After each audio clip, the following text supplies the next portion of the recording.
Hello friends, welcome to my YouTube channel parenting with Rekha. Friends, आप सब कैसे हैं?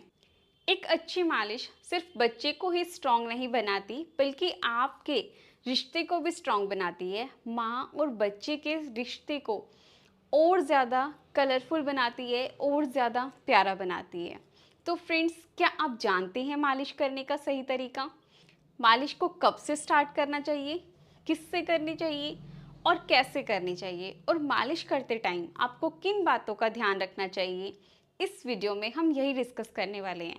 अगर आप पहली बार माँ बनी हैं तो लाजमी है आपको बच्चे की मालिश के लिए आपको कुछ चीज़ों का ज़रूर ध्यान रखना होगा। मालिश करना हमारे कल्चर में सदियों से चला आ रहे हैं, जो दादी नानी हमें भी करती थी, पहले भी हुआ करती और आज भी होती है। तो फ्रेंड्स, न्यूबॉर्न बेबी की मालिश करने के लिए हमें कुछ चीज़ों का ज़रूर ध्यान रखना चाहिए। तो इसी टॉपिक पर आज हम बात कर रहे हैं।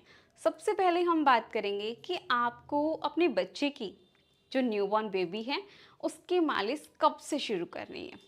फ्रेंड्स, जब छोटे बच्चे की, न्यूबॉर्न बेबी की 15 डेज़ के बाद जो अम्बिलिकल कॉर्ड होती है, जिसको हम नाल बोलते हैं, वो झड़ जाती है, उसके बाद आप अपने बेबी की मालिश आराम से कर सकते हैं। 15 डेज़ या 20 डेज़ के आसपास ओल नाल जो होती है वो झड़ जाती है, आप बेबी की इजीली मालिश कर सकते हैं। अब आपको क्या करना है? आपके मन में ये सवाल आ रहा होगा कि मालिश करें किससे? तो फ्रेंड्स, आपको अपने बेबी की मालिश आप कोकोनट ऑयल से भी कर सकती हैं या आप देसी घी से भी कर सकती हैं। आपको बच्चे की स्किन के अकॉर्डिंग आप डॉक्टर से भी कंसल्ट कर सकती हैं।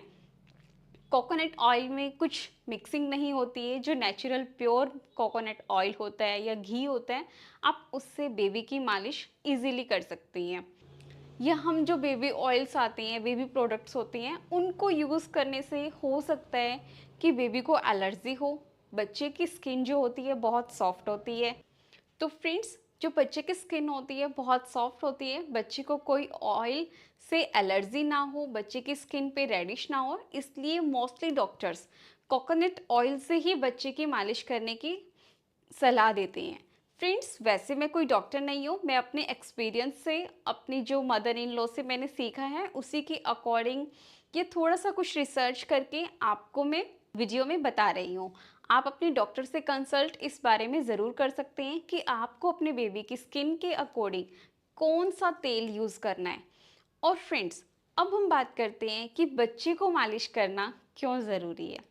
बच्चे को मालिश करना, सबसे पहले तो मैं यही कहूँगी कि आप दोनों के रिश्ते को और स्ट्रॉन्ग बनाता है, इसलिए बच्चे की मालिश करना। तो फ्रेंड्स, इसलिए बच्चे की मालिश करना ज़रूरी है। मालिश करने से फ्रेंड्स बहुत सारे फ़ायदे होते हैं। बच्चे की स्किन हेल्दी होती है, बच्चे की स्किन में जो गर्माहट होती है वो मेंटेन रहती है, बच्चा ओवरऑल ग्रोथ अच्छी करता है, और सबसे बड़ा जो फ़ायदा होता है वो है ये कि बच्चा अपनी मदर के साथ इमोशनली सिक्योरिटी फील करता है। तो आपको ये भी पता लग गया कि बच्चे की मालिश क्यों करनी चाहिए, क्या फ़ायदे होते हैं इसके, किस चीज़ से करनी चाहिए और कब से शुरू करनी चाहिए। तो फ्रेंड्स, अब हम बात करते हैं कि बच्चे की मालिश कैसे शुरू करनी चाहिए। फ्रेंड्स, आपको बच्चे की मालिश हेड से स्टार्ट करनी है। आपको थोड़ा सा ऑयल अपने हैंड पे लेना है, अच्छे से रब करना है, फिर आप बच्चे की हेड पर सर्कुलर मोशन में आप बच्चे की मालिश कर सकते हैं। आपको बच्चे को 10 टू 15 मिनट्स के लिए डेली मालिश देनी है। अब आप सोच रहे होंगे कि कितनी बार करें। आप बच्चे को दिन में एक बार या 2 बार मालिश कर सकते हैं। आपको ऐसे ही बच्चे के शोल्डर पर आपको सर्कुलर मोशन में अप टू डाउन, आपको सर्कुलर मोशन में अप टू डाउन बच्चे की मालिश करनी है। मालिश करने से बच्चे की बॉडी स्ट्रॉन्ग बनती है, हड्डियां स्ट्रॉन्ग बनती हैं और मसल्स खुल जाती हैं, अच्छे से वर्क करने लग जाती है। अब फ्रेंड्स, बात आती है बच्चे के हार्ट की, चेस्ट की। आपको बच्चे के हार्ट पर, बच्चे के चेस्ट पर, आपको यहाँ से बच्चे को सर्कुलर मोशन में मालिश नहीं करनी है, आपको बच्चे को हार्ट शेप में मालिश करनी है। आप ऑयल लगाएं और ऐसे करें। फ्रेंड्स, आपको बच्चे की बॉडी पर ऑयल ना तो बहुत ज़्यादा लगाना है ताकि बच्चा बिल्कुल चिप-चिप करने लग जाए। इससे क्या होता है कि जो इंसेक्ट्स होते हैं, जो मच्छर होते हैं, वो बच्चे के आसपास ज़्यादा आने का खतरा रहता है। तो आपको नॉर्मल क्वांटिटी में अपने हैंड पर ऑयल लेना है, अच्छे से रब करना है और फिर बच्चे को हल्के हाथों से मसाज देनी है। मसाज करते टाइम आपको 2 चीज़ों का और ध्यान रखना है फ्रेंड्स। सबसे पहले आपके नेल्स कट होने चाहिए और आपके फिंगर्स में रिंग्स वगैरह नहीं होनी चाहिए, जो बच्चे को लगने का खतरा रहता है। बच्चे की स्किन बहुत सॉफ्ट होती है तो इन्फेक्शन वगैरह होने का भी डर रहता है। आपको ये चीज़ ज़रूर ध्यान रखनी है। अब आप बात करेंगे कि बच्चे की मालिश कैसे करें। आप बच्चे को कॉटन के बेडशीट्स पर या कॉटन जो रैप आते हैं उसके ऊपर आप बच्चे को स्ट्रेट लेटाकर आप मालिश कर सकते हैं। मालिश करते टाइम आपको 2 बातों का और ध्यान रखना है। मालिश आपको उस टाइम पे करना है जब बच्चे का मूड बहुत अच्छा हो। लाइक बच्चे का मूड सोने का ना हो, कि हो सकता है बच्चा भूखा भी नहीं होना चाहिए और उसका मूड सोने का भी नहीं होना चाहिए। जब बच्चा बिल्कुल मस्ती वाले मूड में है, वो खेलना चाह रहा है, हाथ-पाँव मार रहा है, तब आप उसकी मालिश करें तो बच्चा इस चीज़ को एंजॉय भी करेगा।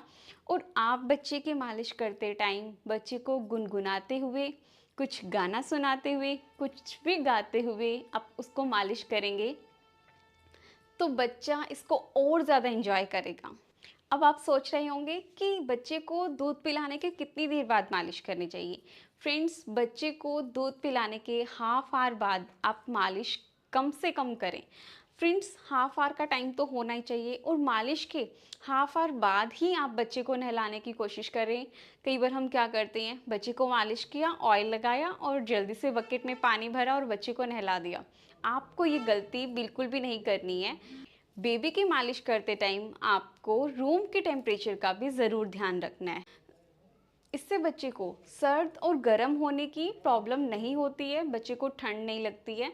तो आपको रूम का टेम्परेचर भी नॉर्मल रखना है, ना तो बहुत ज़्यादा गर्म होना चाहिए और ना ही ठंडा होना चाहिए।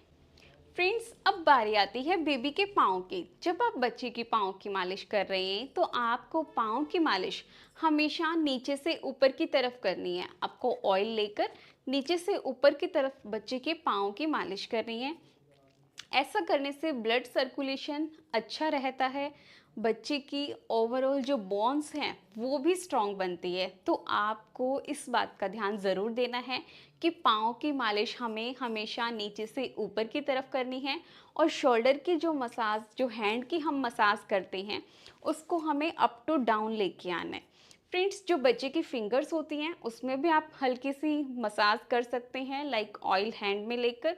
अब धीरे धीरे बच्चे की फिंगर्स को थोड़ा थोड़ा खोलने की कोशिश कीजिए। फ्रेंड्स, बच्चे की नी, एल्बो पर आप सर्कुलर मोशन में उसको हल्के हाथ से मसाज दे सकते हैं। हल्के हाथ से मसाज देने का मतलब यही है, बच्चे की स्किन सॉफ्ट होती है, रेडिश नहीं होता, बच्चे को कुछ भी एलर्जेटिक टाइप नहीं होता। आपको इस चीज़ का ध्यान ज़रूर देना है। कई बार हम सोचते हैं कि ज़ोर ज़ोर से रगड़ने से, बहुत सारा ऑयल बच्चे के ऊपर लगाने से बच्चा जल्दी स्ट्रॉन्ग होगा, जल्दी चलने उठने बैठने लगेगा। ऐसा फ्रेंड्स कुछ भी नहीं होता। ये सब एक रॉन्ग मिथ है। आपको बच्चे की हल्के हाथ से ही मसाज करनी है। हाँ, जब बच्चा 4 to 5 मंथ का हो जाता है तब आप हल्का सा प्रेशर लगा सकते हैं, बिल्कुल हल्का सा। ये नहीं कि हम बड़े हैं तो हम बहुत ज़ोर ज़ोर से बच्चे की मालिश कर रहे हैं। आपको बच्चे के अकॉर्डिंग ही मसाज करनी है, बच्चे के मूड को देखकर हमें मसाज करनी है। मसाज हम बच्चे की रिलैक्सेशन के लिए करते हैं, उसे पेन करने के लिए नहीं, उसको इरिटेट करने के लिए नहीं। आपको इस बात का ध्यान ज़रूर रखना है। तो फ्रेंड्स, ये थी हमारी आज की वीडियो कि न्यूबॉर्न बेबी की मालिश आप कैसे कर सकती हैं, कब से शुरू कर सकती हैं। आपको आज का वीडियो कैसा लगा मुझे कमेंट करके ज़रूर बताइएगा। अभी तक आपने मेरे चैनल को सब्सक्राइब नहीं किया है तो ज़रूर कर लीजिएगा। ऐसे ही आपको और अच्छी अच्छी इन्फॉर्मेटिव वीडियो मिलती रहेंगी। मिलते हैं नेक्स्ट वीडियो में।